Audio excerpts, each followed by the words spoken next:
ఉమ్మడి కర్నూలు పైన మొంతా తుఫాను ప్రభావం పడింది. పలు మండలాలలో భారీ వర్షాలు కురిశాయి. ఎడతెరిపి లేని వానలకు లోతట్టు ప్రాంతాలు అక్కడ జలమయమయ్యాయి. ముఖ్యంగా శ్రీశైలం దేవస్థానానికి వచ్చినటువంటి భక్తులకు తీవ్ర ఇబ్బందులు కూడా ఎదురవుతున్నాయి. అక్కడ తిరిగి వెళ్ళేటువంటి మార్గాలు మూసుకుపోవడంతో శ్రీశైలంలోనే ఉండవలసిన పరిస్థితి ఏర్పడింది. శ్రీశైలం నుండి దోర్నాలకు వెళ్ళేటువంటి మార్గంలో చింతల వద్ద వాగు పొంగి పొర్లడంతో దోర్నాల, మార్కాపురం, విజయవాడ, కర్నూలుకు వెళ్ళేటువంటి భక్తులు మధ్యాహ్నం వరకు శ్రీశైలంలోనే ఉండాలని దేవస్థాన అధికారులు కూడా సూచించారు. శిఖరం forest checkpost, Dornala forest checkpost వద్ద వాహనాలను అధికారులు ఆపేశారు. పాతాళగంగ వద్ద కొండ చర్యలు విరిగిపడి 3 దుకాణాలు కూడా ధ్వంసమైపోయాయి. దీంతో అలాగే పాతాళగంగకు భక్తులను అనుమతించడం లేదు. శ్రీశైలం, హైదరాబాద్కు వెళ్ళేటువంటి మార్గంలో కొండ చర్యలు విరిగిపడడంతో రాకపోకలు కూడా బంద్ అయిపోయాయి. నిన్న రాత్రి మన్ననూరు చెక్పోస్ట్ దగ్గర వాహనాలు ఆగిపోయాయి. కర్నూలు, గుంటూరు జాతీయ రహదారిలోని ఆత్మకూరు మండలం సిద్ధాపురం చెరువు అలుగు ఎక్కి వర్షపు నీరు పారుతోంది. ఆత్మకూరు నుంచి గుంటూరు, శ్రీశైలం వెళ్లే వాహనాలను నంద్యాల టు గిద్దలూరు మీదుగా దారి మళ్లించారు. నల్లమలలో భారీ వర్షాలు కురుస్తుండటంతో రాకపోకలు కూడా ఆగిపోయాయి. ఇక కర్నూలులో తాజా పరిస్థితికి సంబంధించి పూర్తి వివరాలు మా ప్రతినిధి కిరణ్ లైవ్లో అందిస్తారు. కిరణ్, కర్నూలులో రాత్రి ఎంత మేరకు వర్షపాతం నమోదైంది? ముఖ్యంగా శ్రీశైలానికి వచ్చినటువంటి భక్తులు అక్కడే స్టక్ అయినట్టుగా తెలుస్తుంది. ప్రస్తుతం అక్కడ సిచ్యువేషన్ ఏంటి? దక్షిణ బంగాళాఖాతంలో ఏర్పడిన మాందా తుఫాను కారణంగా ఉమ్మడి కర్నూలు జిల్లాలో గత రాత్రి నుండి కురుస్తున్న భారీ వర్షాలకి ఇక్కడైతే రోడ్డు మార్గాలు అయితే మోసుకుపోవడం అయితే జరిగింది. ఇటు వాగులు, వంకలు ఎక్కి పొంగి పొర్లుతున్నాయి. అయితే ఉమ్మడి కర్నూలు జిల్లా విషయానికి వస్తే నంద్యాల జిల్లాలో భారీ వర్షాలు కురియడం అయితే జరిగింది. అయితే ఈ సందర్భంగా శ్రీశైలంలోని బ్రహ్మరాజ్యం మల్లికార్జున స్వామిని దర్శించుకోవడానికి వచ్చిన భక్తులు అయితే అక్కడే ఏర్పడడం జరిగింది. ఇటు వచ్చిన భక్తులు అంటే హైదరాబాద్ కానీ, ఇటు గుంటూరు కానీ, ఇటు కర్నూలు కానీ తిరిగి రావాల్సిన భక్తులు అయితే అక్కడే ఏర్పడడం జరిగింది. అయితే దోర్నాల దగ్గర నుండి చింతాల రూట్ లో అయితే వాగు పొంగి పొల్లడంతో అక్కడ రాకపోకలు బంద్ చేశారు.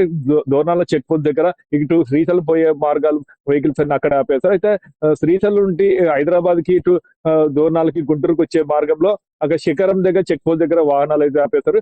భక్తులు మటుకు శ్రీశైలంలో ఉన్న భక్తులు దేవస్థానం అధికారులు అయితే ఇక్కడే ఉండండి, మధ్యాహ్నం వరకు క్లియర్ అవుతుంది రోడ్డు అని చెప్పేసి, ఎక్కడ భక్తులు అక్కడే ఉండండి అని చెప్పేసి దేవస్థానం అధికారులు అయితే తెలపడం జరిగింది. ఇటు హైదరాబాద్ మార్గం దగ్గర అయితే అక్కడ కూడా కొండ చర్యలు విరిగి పడడంతో హైదరాబాద్ మార్గం కూడా వెళ్లేందుకు అయితే ఆస్కారం అయితే లేదు. అలాగే పాతాళగంగ, శ్రీశైలంలోని పాతాళగంగ దగ్గర అయితే మొత్తం కొండ చర్యలు విరిగిపడి 3 దుకాణాలు అయితే ధ్వంసమైనట్టు తెలుస్తుంది.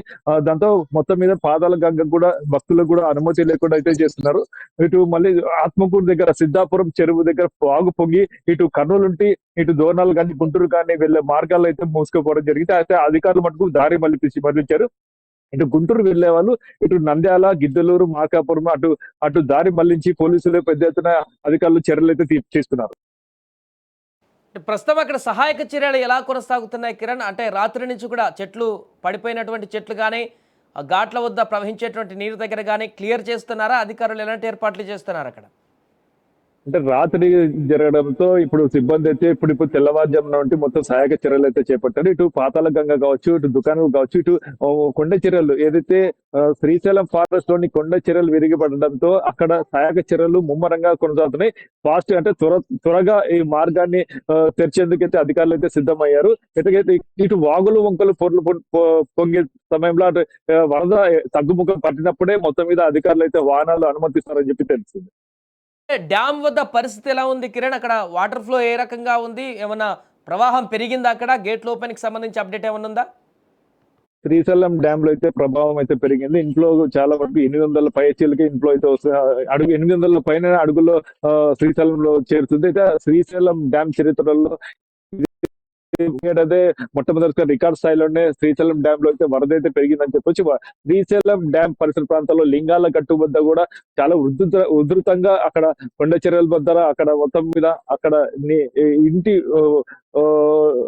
ఇళ్లలో కూడా నీరు చేరిందని చెప్పుకొచ్చే. మొత్తం మీద అక్కడ కూడా మోకాళ్ళ లోతు ఇళ్లలోకి నీరు చేరినట్టయితే తెలుస్తుంది. ఈ వర్షపు నీరు ఎక్కువ ఉండటంతో లింగాల గట్టు ప్రజలు కూడా ఇబ్బంది పడే పరిస్థితి ఆడ నెలకొనింది. Thank you Kiran. సో మొత్తానికి అది ఉమ్మడి కర్నూలు జిల్లా వ్యాప్తంగా కూడా కురిసినటువంటి భారీ వర్షాల నేపథ్యంలో రాత్రి నుంచి పలు మండలాలకు పలు గ్రామాలకు రాకపోకలు పూర్తిగా స్తంభించిపోయాయి. ముఖ్యంగా శ్రీశైలంకి వచ్చినటువంటి భక్తులందరూ కూడా అక్కడే స్టక్ అయిపోయారు. రిటర్న్ ప్రయాణం చేయలేనటువంటి పరిస్థితి ఏర్పడింది. రాత్రి వచ్చినటువంటి భీకర వానలకు అటు శిఖరం వద్ద చెక్పోస్ట్ వద్ద వాహనాలను ఆపినట్టుగా తెలుస్తుంది. దోర్నాల వద్ద ఇక్కడ రాకపోకలకు ఇబ్బందికరమైనటువంటి పరిస్థితులు ఏర్పడడం, అలాగే ఇటు హైదరాబాద్ నుంచి శ్రీశైలంకు వెళ్ళేటువంటి మార్గంలో కూడా మన్ననూరు వద్దే కొంత వాహనాలని ఆపినట్టుగా తెలుస్తుంది. ఎందుకంటే అక్కడ ఘాట్ రోడ్ల వద్ద కనుక జామ్ అయితే ఇబ్బందికరమైన పరిస్థితులు ఏర్పడతాయి కాబట్టి, అలాగే మధ్యలో కొన్ని చెట్లు కూడా కూలినటువంటి సమాచారం ఉంది కాబట్టి పూర్తిగా ఇక్కడ కూడా ఆపారు. ఈరోజు మధ్యాహ్నం వరకు ఇప్పటికే సహాయక చర్యలు, రెస్క్యూ ఆపరేషన్స్ మొదలుపెట్టారు. ఆ చెట్లన్నీ క్లియర్ చేసి వరద ప్రవాహం ఎక్కడైతే కొనసాగుతుందో దాన్ని క్లియర్ చేస్తే మరలా వాహనాలను అనుమతించేటువంటి క్రమం గంటల వ్యవధిలోనే జరిగేటువంటి అవకాశం ఉందంటూ చెప్తున్నారు. ఏదేమైనా కూడా మొంతా తుఫాన్ ఎఫెక్ట్ అయితే ఉమ్మడి కర్నూలు జిల్లా వ్యాప్తంగా కూడా విపరీతంగా కనిపిస్తోంది.